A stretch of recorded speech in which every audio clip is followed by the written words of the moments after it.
Okay, so we are going to talk today about functions of communication.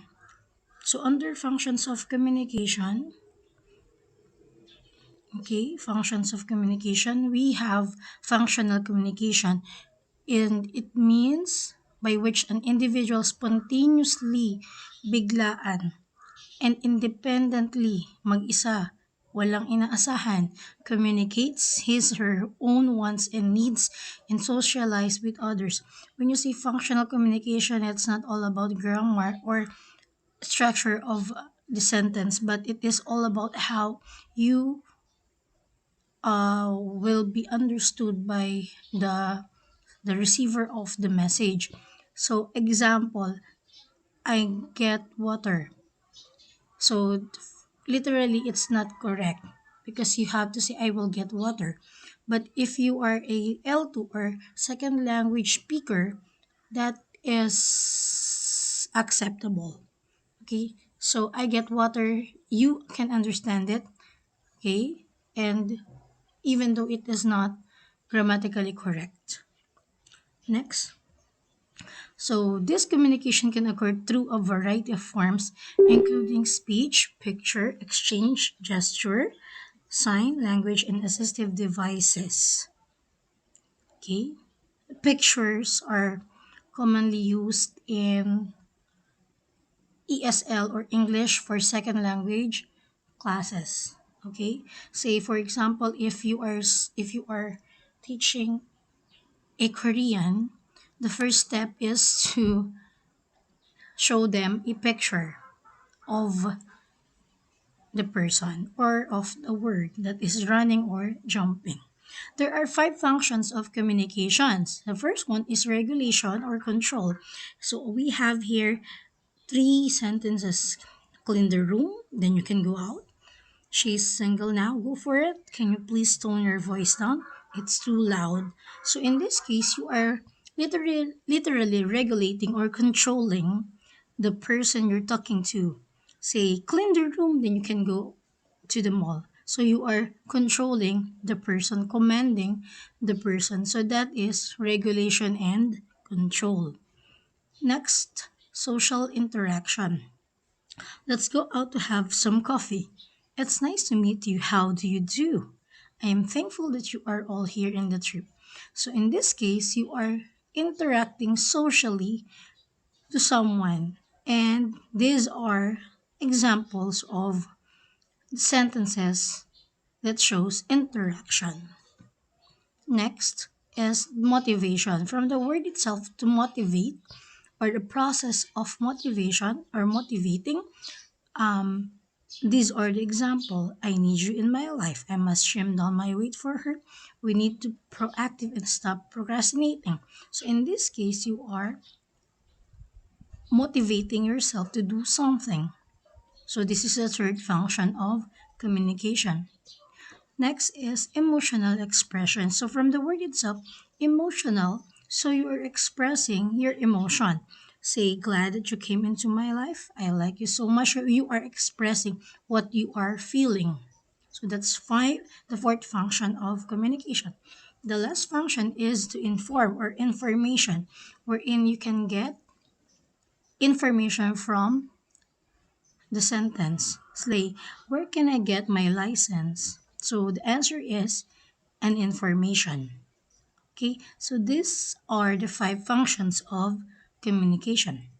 Now, on your module, you also have the characteristics of verbal communication, the appropriateness, or how appropriate your verbal communication is. Verbal meaning words, okay?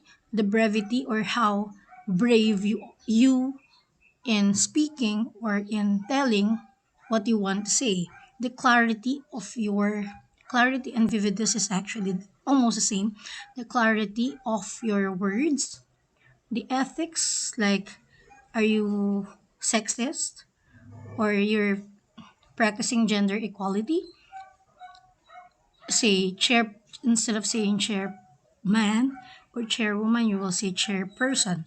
And of course, vividness, how vivid or how clear your words or your message is. Now, for nonverbal communication, here are the characteristics. It enhances and emphasizes the message of your speech, thus making it more meaningful, truthful, and relevant. So, say for example, when you are having gesture, you are emphasizing what you really want to say. It can communicate feelings, attitudes, and perception without you saying a word. Say because it's nonverbal communication, even if you will not say a word, you can be understood. But sometimes, oh, a lot of people are just jumping in the conclusion. Hmm. We have noise, but we don't have communication barrier yet or breakdown. Okay, next, it can sustain the attention of listeners and keep them engaged in the speech because of your gestures and even your stance or how you stand up in front of your audience. It gives the audience a preview to the type of speaker you are. It makes you appear more dynamic and animated in your delivery so you are not like someone who just got into a stroke and you are moving and you are dynamic. It serves as a channel to release tension and nervousness. So when you are nervous and like you are going to have a speech, instead of being nervous, you can move. And that's a form of nonverbal communication. It helps you it helps make your speech more dramatic, of course. It can build a connection with listener. It makes you credible speaker and it helps you vary your speaking style and avoid monotonous delivery. Knowing the purposes of communication and the mastery of using verbal and nonverbal cues will give you confidence to participate in several types of communication existing in the society which we live in. There are five purposes of communication. First, from the word family communication, you are talking to a family or a member of your family. Now, next is communication in the community. So, communication in the community, you're talking to someone in the community. In cross cultural communication, you are talking to someone with different culture. Okay? And intercultural, however, is though it's different, your what you're talking to is a mutual message. And then of course the last is computer mediated communication wherein you are using computer or technology to communicate like what we are having now. So that's it. If you have any question, please private message me or your subject leader.